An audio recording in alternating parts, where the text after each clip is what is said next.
ಓಂ ಗುರುರ್ಬ್ರಹ್ಮ ಗುರುರ್ವಿಷ್ಣು ಗುರುರ್ದೇವೋ ಮಹೇಶ್ವರಃ ಗುರುರೇವ ಪರಂ ಬ್ರಹ್ಮ ತಸ್ಮೈ ಶ್ರೀ ಗುರವೇ ನಮಃ.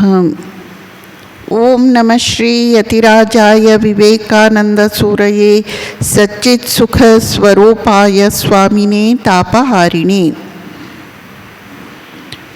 ಸ್ವಾಮಿ ವಿವೇಕಾನಂದರ ಕರ್ಮಯೋಗ 6ನೇ ಅಧ್ಯಾಯ.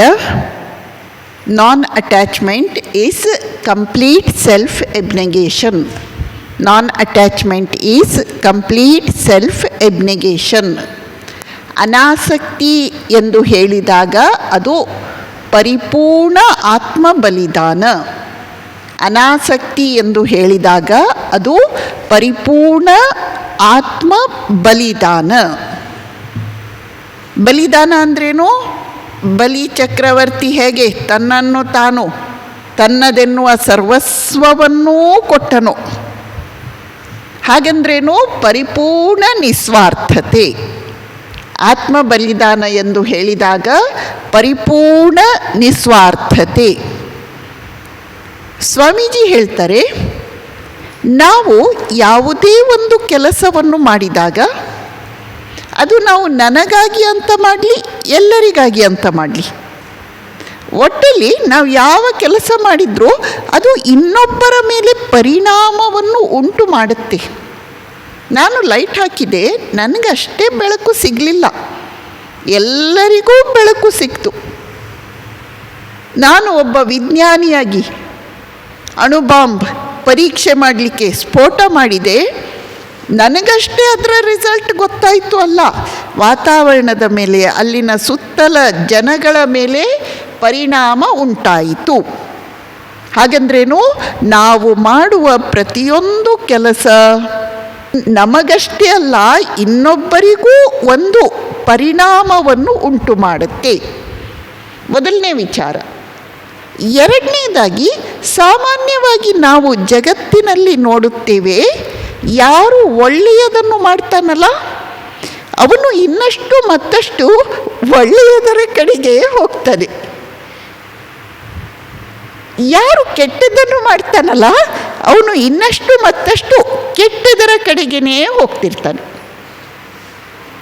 ಯಾರು ಒಳ್ಳೆಯದನ್ನು ಮಾಡ್ತಾನೋ ಅವನು ಮುಂದೆಯೂ ಹೆಚ್ಚೆಚ್ಚು ಒಳ್ಳೆಯದನ್ನೇ ಮಾಡ್ತಾನೆ. ಯಾರು ಕೆಟ್ಟದ್ದನ್ನು ಮಾಡ್ತಾರೋ ಅವನು ಮುಂದೆ ಕೂಡ ಇನ್ನಷ್ಟು ಮತ್ತಷ್ಟು ಕೆಟ್ಟದರ ಕಡೆಗೆ ಹೋಗ್ತಾನೆ. ಇದನ್ನು ನಾವು ಗಮನಿಸ್ತೇವೆ. ಅಷ್ಟೇ ಅಲ್ಲ, ಯಾರು ಒಳ್ಳೆಯವನೋ ಅವನು ಒಳ್ಳೆಯವರ ಸಹವಾಸವನ್ನೇ ಮಾಡ್ತಾನೆ, ಅಥವಾ ತನ್ನ ಸ್ವಭಾವ ಎಂತಹುದೋ ಅಂಥ ವ್ಯಕ್ತಿಗಳ ಸಹವಾಸವನ್ನೇ ಮಾಡ್ತಾನೆ. ಯಾರು ಕೆಟ್ಟವನೋ ಅವನು ತನ್ನ ಸ್ವಭಾವ ಎಂಥದ್ದೋ ಅಂಥ ವ್ಯಕ್ತಿಗಳ ಸಹವಾಸವನ್ನೇ ಮಾಡ್ತಾನೆ. ಈ ಮೂರನ್ನು ನಾವು ಜಗತ್ತಿನಲ್ಲಿ ನೋಡುತ್ತಲೇ ಇದ್ದೇವೆ. ಇದರ ಅರ್ಥ ಏನು? ಸ್ವಾಮೀಜಿ ಹೇಳ್ತಾರೆ, ಇದನ್ನು ನಾವು ಈ ರೀತಿ ಅರ್ಥ ಮಾಡಿಕೊಳ್ಬೇಕು. ನಾವು ಯಾವುದೇ ಕೆಲಸ ಕಾರ್ಯ ಮಾಡುವಾಗ, ಆಲೋಚನೆ ಮಾಡುವಾಗ ನಮ್ಮ ಮನಸ್ಸು ಒಂದು ಸ್ತರದಲ್ಲಿ ಇರುತ್ತೆ. ಮೆಂಟಲ್ ವೈಬ್ರೇಷನ್ಸ್, ನಮ್ಮ ಮಾನಸಿಕ ತರಂಗಗಳು ಒಂದು ಸ್ತರದಲ್ಲಿ ಇರುತ್ತವೆ. ಜಗತ್ತಿನಲ್ಲಿ, ಇಡೀ ಜಗತ್ತಿನಲ್ಲಿ ಯಾರ ಮನಸ್ಸಿನಲ್ಲಿ ಅದೇ ಕೆಲಸ ನಡೀತಿದೆಯೋ ಅವರೆಲ್ಲರ ಜೊತೆ ನನಗೆ ಮಾನಸಿಕವಾಗಿ ಕನೆಕ್ಷನ್ ಇರುತ್ತೆ. ಅದು ವಿಚಾರಗಳ ಅದ್ಭುತ ಶಕ್ತಿ. ಈಗ ನಾನು ಒಂದು ಸುಳ್ಳು ಹೇಳಬೇಕು ಅಂತ ನನಗೆ ಅನ್ನಿಸ್ತಾ ಇದೆ, ಆದರೆ ನಾನು ಪ್ರಯತ್ನಪೂರ್ವಕ ಆ ಸುಳ್ಳು ಹೇಳುವುದನ್ನು ಬಿಟ್ಟೆ, ತಡೆಗಟ್ಟಿದೆ. ಈಗ ನನ್ನ ಮನಸ್ಸು ಯಾವ ವೈಬ್ರೇಷನಲ್ಲಿದೆ, ಜಗತ್ತಿನಲ್ಲಿ ಯಾರ್ಯಾರು ಅದೇ ಲೆವೆಲಲ್ಲಿ ಇದ್ದಾರೋ ಅವರೆಲ್ಲರ ಜೊತೆ ನಮಗೆ ಕನೆಕ್ಷನ್ ಇರುತ್ತೆ, ನಮಗೆ ಗೊತ್ತಿದ್ದೋ ಗೊತ್ತಿಲ್ಲದೆಯೋ. ಹಾಗೆಯೇ ಒಬ್ಬ ಕೆಟ್ಟದನ್ನು ಮಾಡ್ತಿದ್ದಾನೆ, ಜಗತ್ತಿನಲ್ಲಿ ಇರುವ ಅದೇ ಕೆಟ್ಟ ಕೆಲಸ ಮಾಡುವ ಎಲ್ಲರ ಜೊತೆ ಅವನಿಗೆ ಮನಸ್ಸಿನಿಂದ ಕಾಂಟ್ಯಾಕ್ಟ್ ಇರುತ್ತೆ.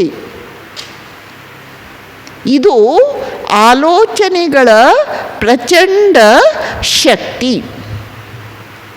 ಸ್ವಾಮೀಜಿ ಮುಂದುವರಿಸ್ತಾರೆ, ಈ ಬೆಳಕಿನ ಕಿರಣಗಳು ಇವೆಯಲ್ಲ, ಅವು ಬಹಳ ದೂರ ಸಂಚಾರ ಮಾಡುತ್ತವೆ.